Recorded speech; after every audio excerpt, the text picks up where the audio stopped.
Now, we're all here on the West Coast out on the Gulf, so we don't have any worries with this, but it's starting to, I mean, I think Jacksonville's going to be fine, but it is getting a little bit closer, and now North Carolina is certainly going to have to deal with it a whole lot more than what we were thinking about at first. Yeah, the Outer Banks now have those tropical storm watches in place, those mandatory evacuations for places like Cape Hatteras and some other communities along the Outer Banks. I think those got put in place this morning, the evacuation orders. So, yeah, I think that at least coastal North Carolina probably has the best chance to see some of the worst conditions from Hurricane Erin. But at least locally here in Jacksonville and also down there in Tampa, it seems like we're scraping by with minimal impacts for the vast majority of folks who live across our areas. Yeah, Tampa will be fine. You guys will have some swell. You're going to have some rip current risk, and we'll talk all about that tonight. Let's start with the bigger picture. You can see where it is now. It's actually pulling away from Puerto Rico and the Turks and Caicos and kind of the Bahamas. It's still kind of really affecting the central and southern Bahamas and the Turks and Caicos, although things are getting better, I think, overnight tonight. Ross, we just got the 8 p.m. numbers in. I went ahead and measured it as well. The numbers for 8 o'clock still 130, well, I shouldn't say still, I should say down to 130 mile per hour winds. The pressure went up to 947, so much weaker. Well, it's not a weak system, but weaker than what it was. It was 140. The pressure, I think, was 936 or something like that. So it definitely came in a little bit weaker. It's moving now to the northwest at 10. And Ross, that wasn't the case earlier. It was moving west-northwest, and we don't want to see that. Yeah, no, we want more of that northerly direction sooner rather than later, not only for the folks, you know, who live down across the Bahamas, but especially for everyone up and down the east coast of Florida and into Georgia as well, because the closer this thing gets, more than likely, the more powerful a lot of those, you know, long period swells are going to be tomorrow, Wednesday, Thursday, meaning, you know, the larger breakers and overall just surf conditions that we're going to feel locally across the east coast here. And the rip current risk certainly not going to be improving whatsoever at all the closer the storm gets. So I think that is at least a good sign that the storm has dropped a little bit with overall sustained wind speeds and with the overall pressure. And I talked a little bit with some of our meteorologists earlier today, Bobby, about how over the weekend, especially on Saturday, right, when it became that Category 5 storm, if you looked at the actual wind field, I mean, those hurricane force winds were like a pin 45 miles inside of the overall storm. Yeah, inside of the whole storm complex, right? And even the tropical storm force winds really didn't expand out that far.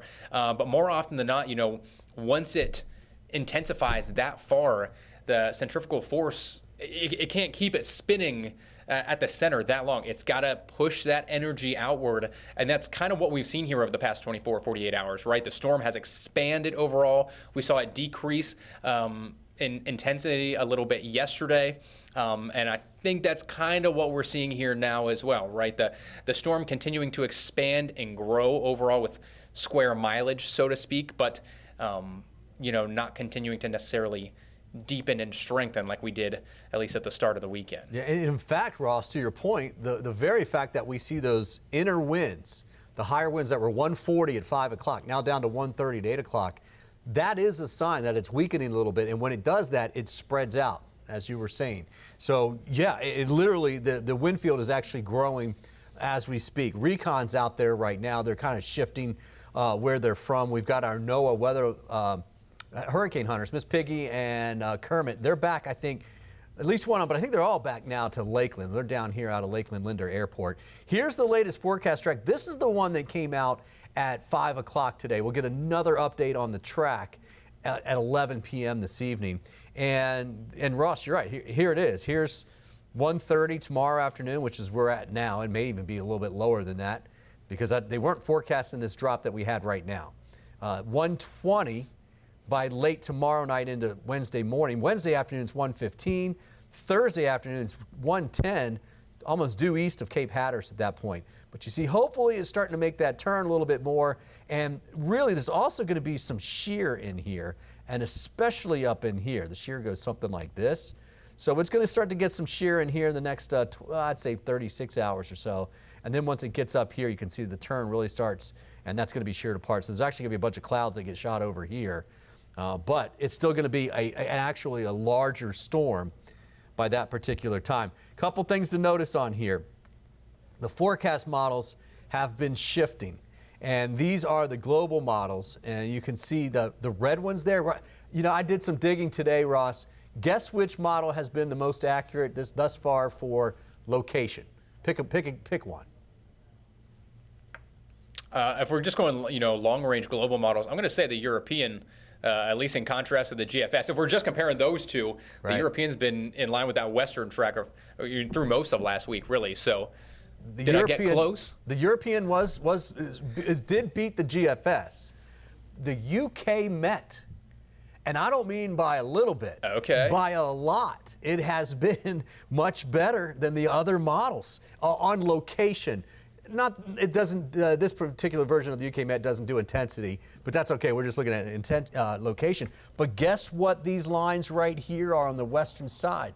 Those are the part of the UK Met that are coming out, and they're further west than the main look at it. So does this come even further west? I mean, it certainly can. And going back and look at the track record of this particular storm, those models on that one, the UK Met's been the best. It changed the watches and the warnings now, because we had that at, all day, like probably 24 hours, we've had something similar to this. Turks and Caicos, tropical storm warning. The yellow that you see there, the central Bahamas, that's a tropical storm watch. So you're talking winds about 40 to 60 miles per hour, maybe some higher gusts, if that. I think it's closer to 40s. But the watches go up to the central Bahamas, not even 100% sure that they'll get those winds, and that's actually what's happening right now. They're trying to get those winds now if they're going to, and then it moves by. But Ross, this is new. You can walk people through this one. This is the Carolina coast. Yeah, this came out with a 5 p.m. advisory, right? So this includes, Duck, Carolina, Cape Hatteras, down to the north sides of Wilmington, New Bern. I know you're from this area. You at least lived up there for a portion of time. Yeah, now you're giving me some assistance. Oh, okay, so I've been to Topsail Island. So yeah, north sides of Topsail Beach. Jacksonville, North Carolina. Camp Lejeune. Morehead City. I mean, there's just some pretty... That's all our okay. Yep, Camp Lejeune's there you all go. The Marines. The Marines coming out of Camp Lejeune in the Jacksonville area right there near Sneed's Ferry. Yeah, I mean, so all of these places currently included in the Tropical Storm Watch. And of course, as I had mentioned earlier, the mandatory evacuations, I think, were just for the outer islands. You can correct me if I'm wrong, Bobby. I'm not sure how far inland some of those went, but you mentioned, I know, a couple times last week about some of the inlets and that consistent or persistent northeast wind or easterly wind kind of backing things up and feeding up into some of those, bays and things of that nature. Certainly could cause some, at least at the very least, some minor coastal flooding. Yeah.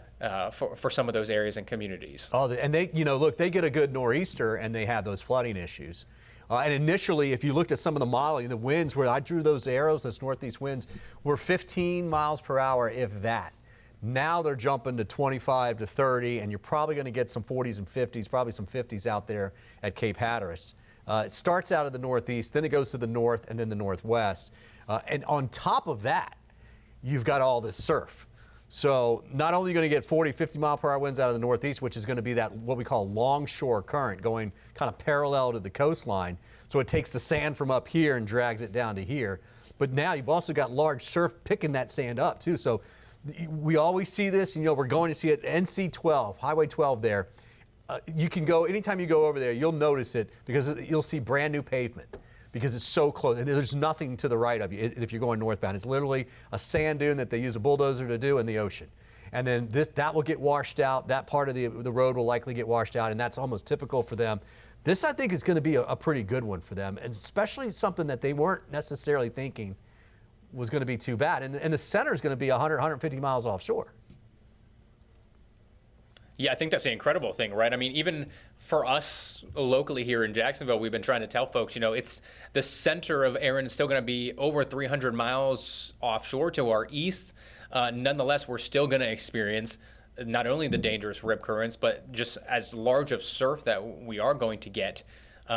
It's kind of hard for some people to wrap their minds around. It makes them think the storm's going to be a lot closer than it actually will be. Now, for those folks up in North Carolina, they could see some outer bands, so wouldn't be surprised if they actually get some rain and things of that nature. And you mentioned, the winds 40 to 50 miles per hour certainly looks like that's a little bit more probable than at least what it did at the end of last week. Yeah. So, yeah, certainly folks in North Carolina need to be on high alert. I've got some friends that are in Swansboro at the Ona Marina there, so I always keep them updated every time there's a storm coming through.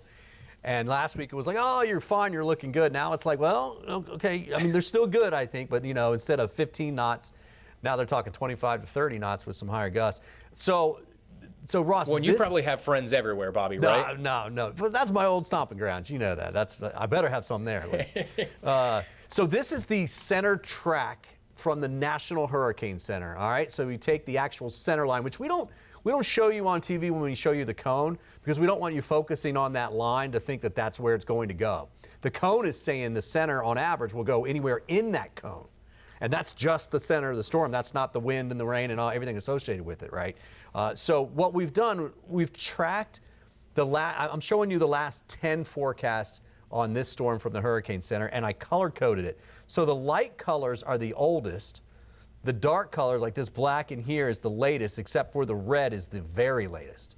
All right? And so this went back to last Friday night. You see this white right here? That was last Friday night. And the Hurricane Center doesn't make big changes, right? But Friday night, early Saturday morning, they had it here, then they went here, then they went here, then they went here, then they went here, then they actually jumped back over here, and then they went over here. So it's basically been moving west all weekend long.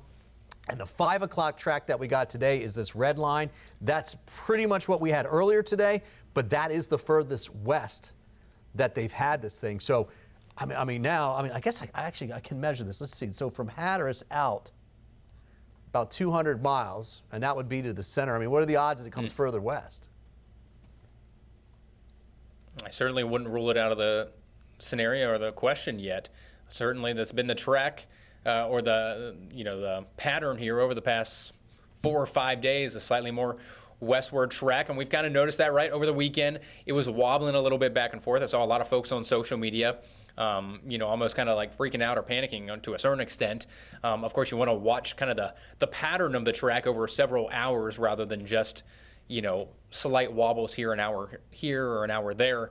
But it kind of has taken its good old time moving westward. Kind of seems a bit reluctant to begin more of that northerly, north-northwest turn, eventually to the north and then to the northeast by next week. And you're showing right here where some of those kind of wobbles were in the forecast over the weekend. Yeah, when storms get strong, they tend to do that. They tend to wobble. And I'll admit, especially when they're weaker storms, I like to put the center line when we're looking at radar of a storm that's right offshore. I like to put the center line out there because then I can see if it's coming on or off that radar. And usually we're doing that, unfortunately, when it's getting really close to us. Obviously, it's within radar sight.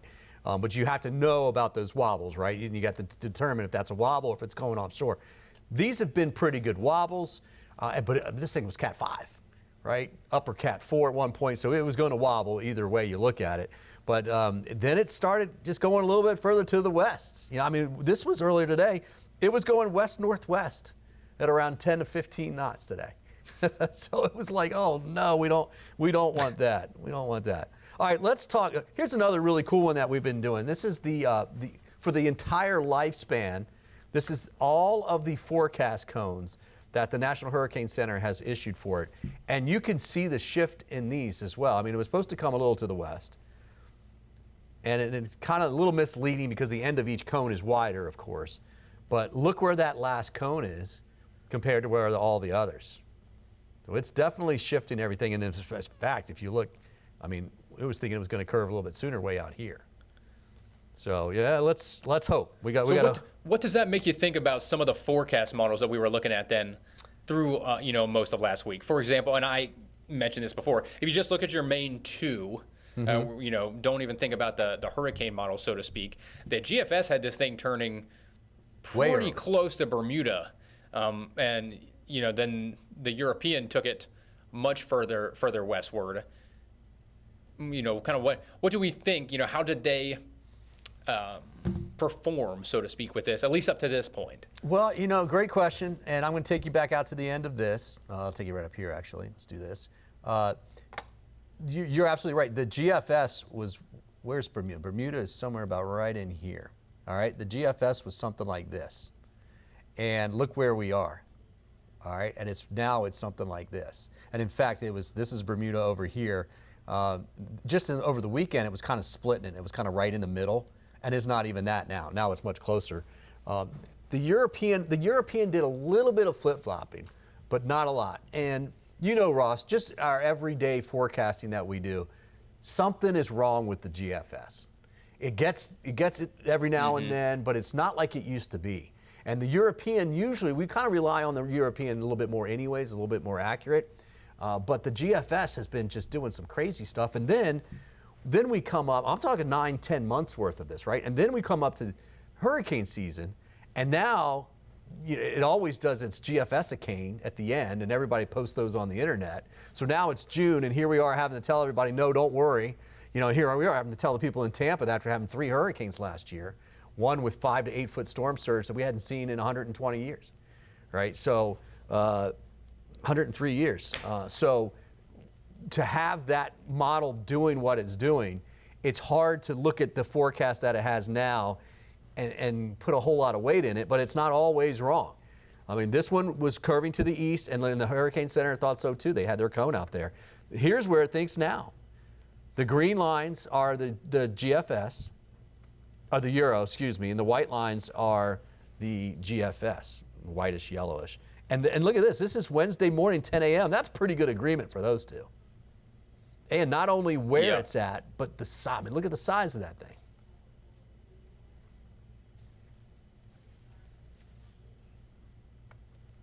And then can you play it out further than that? Yep. There we go. Wow, that's honestly still in pretty close agreement through Thursday morning.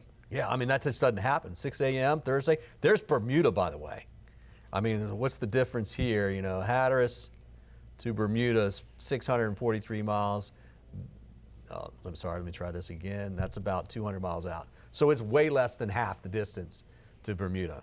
All right, and that's actually pretty good agreement. We'll get another European coming in here soon. So I would tell you this, Ross, that means that the GFS has come further west on the latest run this afternoon. Yep.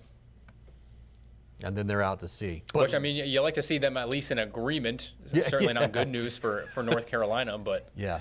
And it's not on shore. It's not on shore, right? So that's good news, but it is definitely closer. Here are the Euro ensembles, right? And now I'll throw up the GFS ensembles. Now let's put them up together. It's going to go too fast Not here. Too dissimilar, really. Yeah. Yeah. Let me get it right. There you go, together. And really, what to notice here is these are ensemble runs, but the Euro was a little bit to the west, not much. And I think some of these GFS runs are going to come in and be popping over there too. So, that's close. By the way, there's Bermuda. It's hard to see. It's way out there. All right, so let's talk a little bit about those winds, Ross. This is one of my favorite graphics. The Hurricane Center does a whole lot of testing and asking citizens, hey, what do you understand what this means? If I show you this, what does that mean? And they do all this, what's called basically social science testing to figure out how they can make better maps, how we, Ross and I, can communicate with folks at home to get them to understand the forecast and really understand the uncertainty in the forecast when you're talking hurricanes too, because nothing's 100% at this point. But this one right here, of all the things that we show pressures and we show winds and we show all this stuff, this one just says, hey, you've got about a 30 to 40% chance of seeing at least 40 mile per hour winds by Wednesday at 8 p.m., right? You don't need to know anything else except for storm surge, and we would tell you about that. But like that just needs to know, like, okay, because Russ, you and I don't know what everybody's doing out there. They all have their own lives, their own things. So we need to help them time-wise, work this out so that they can plan in their mind. I mean, I know my wife, I'm like, the honey-do list. I'm like, just write it down. Write it down because I know I got to take 3 trips to the hardware store because I'll forget something. So I need to plan out how much time it makes me to do that. This right here, I think personally is one of the best ones because that helps people. Yeah, and I mean, really no big surprises for North Carolina either with regards at least to the percentage of the probability, right? Yep. You know, I think they increased it perhaps a hair in the latest map. But yeah, timing-wise, I mean, it's going to be Wednesday evening. I think perhaps the most interesting part to me, and that's just because I'm from the Northeast, is you look up towards Ocean City, Maryland, the south sides of Delaware, and even up towards New England, Cape Cod even, Nantucket. That's perhaps the more interesting, part of this for some of those areas that you might not ever even think about, having to deal with the hurricane tropical storm force winds, although it's still a very low chance, only 10% chance there for Cape Cod. It just shows, not only the magnitude of the storm, but how far-reaching the storm's impacts could be felt, all the way from, the coast of Florida, the whole way up to the Mid-Atlantic, and perhaps even, the New England states, Canada, Nova Scotia, Newfoundland could feel impacts by the end of the week and into the start of the weekend. So, and this also just shows how expansive the wind field is going to become, or already kind of is, right, Bobby? Yeah. But it's going to continue to grow and expand outward here over the next couple of days. So walk us through this, and you can see the time there. I'm going to advance this. And let me do this first before we do it. Let me put a measure on here so we can kind of get an idea. So right now, tropical storm force winds about 420. And then you've got, sorry about this, and then you got hurricane force winds about 110, okay? 420 and 110. All right, so now let me run this out in time. Let's go out to, I'm just going to get it up towards the Carolinas because that's more important, right? Thursday, 2 a.m. Put a little timer here. Yeah, I mean, that looks like it's already expanded a lot. Perhaps the hurricane force winds themselves may not be as strong overall, but the field itself. So yeah, so now you went from 420 to 520, and from 100 to 175. So it went from 420 miles wide to 520 miles wide by the time we get towards late Wednesday night, just because that wind field, what's happening here, folks, is the wind here in the center is coming down. Sorry about that. Right there in the center is coming down, because that's where you see those high. I mean, 130 is what it's at right now, right? That's a real small area, probably right here on the north and northeast side of it. But when that starts to weaken, it comes down, but as you were saying, that centrifugal force spreads out the wind, and that's why it's getting larger. And the closer that this track ends up getting to the Carolinas, the more they're getting brushed by this. And so that is Thursday morning. There's Thursday around lunchtime. That's Thursday at 4 p.m. And then, Ross, look at your Ocean City, Maryland, Jersey Shore. Those winds stay offshore. Yeah, so breezy for those folks, but not looking at the tropical storm force or gale force winds more than likely. Yeah, and what they will get, though, is the surf. And this is what we've been talking about. This is the threat even for Jacksonville. I haven't looked at the cams today, but I assume the surf is starting to come up now. I know the swells are picking up. The swell period is picking up. Yeah, we've noticed a little bit of an uptick today. Our waves are anywhere from about 3 to 4 feet, or probably closer to 4 feet as of about 5 or 6 o'clock here this evening. And you can see it on the cameras. Yeah, the breakers are a little bit larger and bigger, but certainly by tomorrow, we're expecting anywhere from 4 to 6 foot waves, and even more so than that by Wednesday. That's Wednesday morning, as you can see there. Now, you've been hearing 100-foot waves on the internet. Maybe you have, maybe you haven't. But look, this is 45 to 50 something out here, okay, which is huge. Don't get me wrong. But the rogue waves, I mean, you would get a rogue wave, which means a couple waves, 2 or 3, get together at the same time, and it's just randomly happened. Then you could get a 100-foot wave. Most of it's not going to be that, okay? Most of this is going to be 40s, a couple 50s out there, but closer to home, that's what we're worried about, right? And all of this is literally throwing water up against the coast. So we talk about storm surge. Even if the storm is not going on shore, it's still pushing water. I mean, our storm surge was 5 to 8 feet here in the Tampa Bay area last year with a 100-mile storm, 100 miles offshore. And it was Cat 3, something like that, when it went by. So it's about pushing water. The East Coast can handle much more surge than here in Tampa Bay. We're kind of like the problem child for the Hurricane Center. They use us as even a guinea pig kind of when they do mock drills, because they know how bad it is here. So it's not as terrible there, but it's going to be an issue. I've already seen one story about a rip current. I don't know if they died, but there's, it's weird, but unfortunately there's going to be issues like that over the next week up and down the coastline. So this is 11 a.m. Let's go back out. This is tomorrow morning around 7 a.m. Surf's just coming up. Hey, Ross, you think Tim Deegan will be up early tomorrow? I guarantee you he definitely was this morning. Tomorrow, I don't know. He told me his old bones can't take the big waves as well as they used to in his younger years. Yeah, well, it's hard to duck dive a longboard. I know. I know. The older you get, the longboards are nice, man. I just love those things. Just, few paddles and get up and just take your time. No, I call the shortboards, when I take my shortboard out, it's butt wiggling. And I'm getting a little too old to butt wiggle. I like those longboards. Yeah. He's right. But look at this swell coming in, and I'll back it up just a little bit here. You can see what happens there in North Carolina. They're going to get the brunt of it. So that's it. Now, Ross, real fast, we do want to talk about this. We've got about a minute left. And I don't want to put a lot into this, but have you been watching this one here? What's your thoughts? I think a tropical depression is probably possible by the end of the week.